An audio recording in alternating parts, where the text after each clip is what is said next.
Assalomu alaykum qora ko'zlarim, yaxshimisizlar, tinchmisizlar, charchamay yuribsizlarmi? Bankovskiy kartalarim blok bo'ldi. 90 kun O'zbekistonda yashab, keyin qaytib keling. Lekin bitta xatoyingiz, agar siz patentingiz bo'lsa, meni ham reyestrga tiqishganda, o'sha uchun videoni diqqat bilan oxirigacha ko'rib, xulosa qilib, keyin kommentariy yozinglar.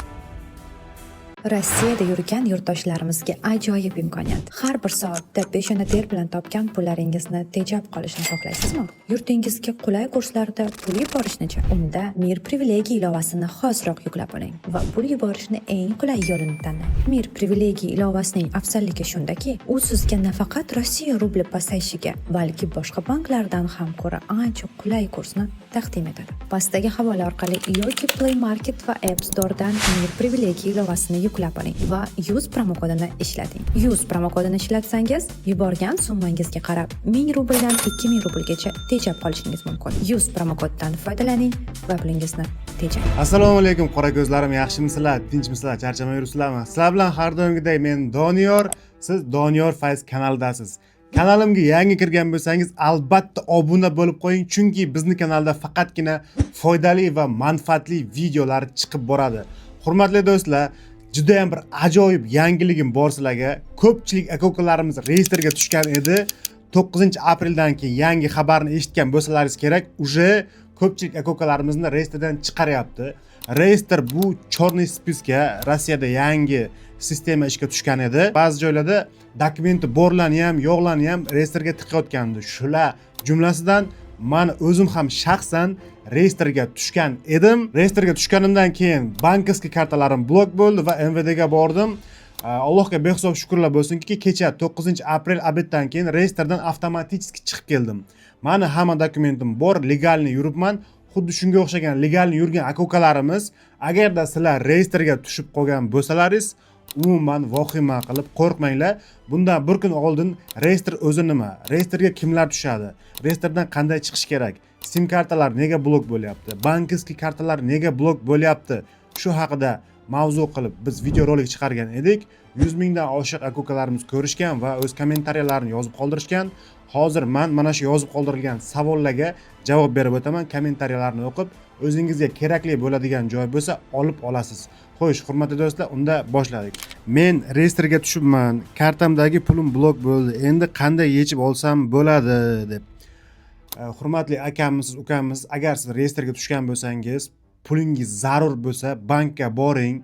Borganingizdan keyin uterenniy karta deb turib, bankda xizmatchilariga aytsangiz, sizga qanaqadir miqdorda bankning limitidan kelib chiqib turib, sizning kartangizdagi pul yechib beriladi. Undan tashqari 1 kun 2 kun sabr qiling, bankomatning o'zidan pul yechishga harakat qilib ko'ring. Bir oyda qanchadir limit qo'yilgan. Har xil bankda bu har xil summa bo'ladi. Men bu summani ayta olmayman, chunki har xil bo'ladi. O'sha bankomatdan yechib olishingiz mumkin.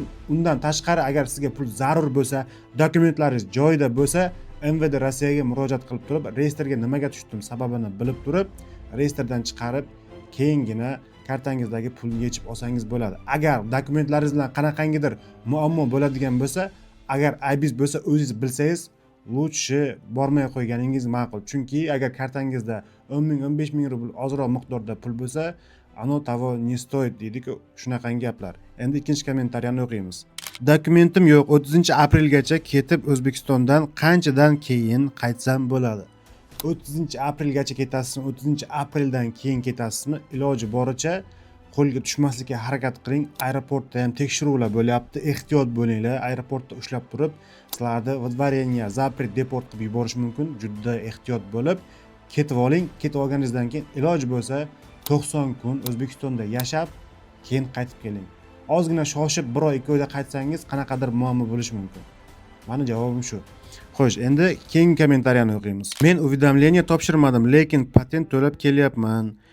Nima qilishim kerak? Qaytadan kirdi chiqdi qilib, patentga topshirsam olamanmi? Albatta ola olasiz. 30-aprelgacha Rossiya prezidenti Vladimir Putinning qarori bilan immigrantlar haqida bemalol siz borib legalizatsiya qilsangiz bo'ladi. Lekin bitta xatoyingiz, agar siz patentingiz bo'lsa, patent to'lab yurgan bo'lsangiz, 2 oy ichida qonun bo'yicha siz borib уведомление olishingiz kerak, ishxonangizdan трудовой договор qilishingiz kerak. Hozir просто takka patentingizni kuydirib yuboryapsiz. xuddi shu o'rinda men qolgan aka ukalarimizga ham aytib o'tmoqchiman. Hurmatli aka uka, opa singillarim, agarda siz patent olib prosta to'lab yurgan bo'lsangiz, 2 oydan keyin agar 2 oygacha siz patentga уведомление topshirmasangiz, to есть ishxonangiz bilan ofitsialni ishlayotganingiz haqida трудовой договорlar olib ходатайстволарni qilmasangiz, patentingiz kuyishi mumkin. Shunga e'tiborli bo'linglar. Yana двойной xarajatga tushib ketmanglar. Keyin kommentariyani o'qiymiz. Gulnora Islomova yozyaptilar. Patentim bor, hammasi dokumentlarni ishlab yurgandim. Reyestrga tushibman. 3 kunda chiqib ket deb yozib berdi. FMSga borsam, MVDga bor dedi. Borsam qamab qo'ymaydimi? Iltimos javob bering. Xo'sh, Gulnora Islomova, opa, agar haqiqatan ham aytgan kommentariyada yozganingizdek patentingiz, dokumentlaringiz hammasi chotki bo'lsa, registratsiyalaringiz bazada bo'lsa, bemalol MVDga borib hal qilsangiz bo'ladi. Yoki bo'lmasa ozgina sabr qilib turing. Bugun kelgan kommentariya bu 35 daqiqa oldin ko'rib turganlaringizdek, ko'pchilik aka-ukalarimizni dokumenti borlarni ham, yo'qlarni ham, в том числе meni ham reyestrga tiqishganda mana 4 kun, 5 kunda ochilib ketdi. Ozgina sabr qiling, где-то bir 5 kun, 6 kunlar. Agar ochilib ketmasa, MVDga borib murojaat qiling. Menda hamma hujjatlarim bor. Nimaga bunaqa bo'lyapti? Menga shunaqa yozib berdi deb. Agar sizning hujjatlaringiz hammasi joyida bo'lsa, sizga 3 kun ichida chiqib ket deyishga haqqi yo'q. Xo'sh, keyingisi, pasportim bor, rossiyskiy, lekin Sberbank kartam bloklandi. Nima qilsam bo'ladi? Bu yerda faqatgina reyestr bilan bog'liq emas, Sberbank kartalarini yoki boshqa kartalarning bloklanishi, kartangizga qanaqadir bir shubhali pul tushgan yoki pul perevod bo'lgan bo'lishi mumkin yoki limitidan ortiq pul aylanmasi bo'lgan bo'lishi mumkin. Birinchi o'rinda bankka murojaat qiling. Agarda bank tomonidan siz иностранный граждан Rossiyaga kelib turib, siz pasport olganingiz uchun siz podozreniyaga tushdingiz, sizni ham reyestrga tiqishdi yoki MVDning черный spiskasiga tushdingiz desa, mana undan keyin dokumentlaringiz normalniy bo'lsa, to есть chotki порядка bo'lsa, borib turib MVDga murojaat qilsangiz bo'ladi. Qora ko'zlarim, men o'ylaymanki, kommentariyada yozib qoldirgan savollaringizga javob bera oldim va o'zim bilgan ma'lumotlarni sizlar bilan ulashdim. Ozgina o'tgan videomizga to'xtalib o'tmoqchiman. Ba'zi bir tushunmagan aka-ukalarimiz kommentariyada yozishgan, 30-apreldan keyin nima bo'ladi, Xudo biladi. Ha, Xudo biladi nima bo'lishini. Ertaga kim bor, kim yo'q, hech kim garantiya bera olmaydi. No, biz Rossiya prezidenti qo'l qo'ygan qarorni, ya'ni migrantlar bo'yicha legalizatsiya qilish kerak bo'lgan qarorni o'qib eshittirdik va 30-aprelgacha shunaqa qilib olish kerak. 30-apreldan keyin nimalar bo'lishi mumkin degan fikrlarni aytib o'tdik. Biz hech qanaqangi vahima qilganimiz yo'q. Agarda ko'pchilik aka-ukalarimiz immigrantlar, ya'ni musofirda yurgan aka-ukalarimiz legalizatsiya qilish, ya'ni dokumentlarini qonuniy qilishga ulgurmasa, bu естественно, tabiiy holatki 30-apreldan keyin srok cho'zilishi ham mumkin degan gapni aytib o'tganmiz videomizda. O'zimizning fikrimizni aytganmiz. Bu joyini eshitmaganlar bor. O'sha uchun videoni diqqat bilan oxirigacha ko'rib, xulosa qilib keyin kommentariy yozinglar.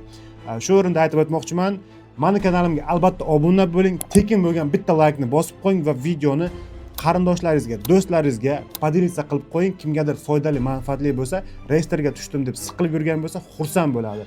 Bizga prosmotrdan pul tushmaydi, laykdan biz pul olmaymiz. Bu faqatgina bizni qo'llab-quvvatlashingizni ko'rganimizda bizda motivatsiya paydo bo'ladi va yanada yaxshiroq videolar qilishga, yanada zo'rroq videolarni chiqarishga harakat qilamiz. Meni kanalimda ish videolarini va aka-ukalarimizga manfaatli videolarni ko'rib borasiz. O'zlaringizni asranglar. Kelgusi video roliklarda ko'rishguncha salomat bo'linglar.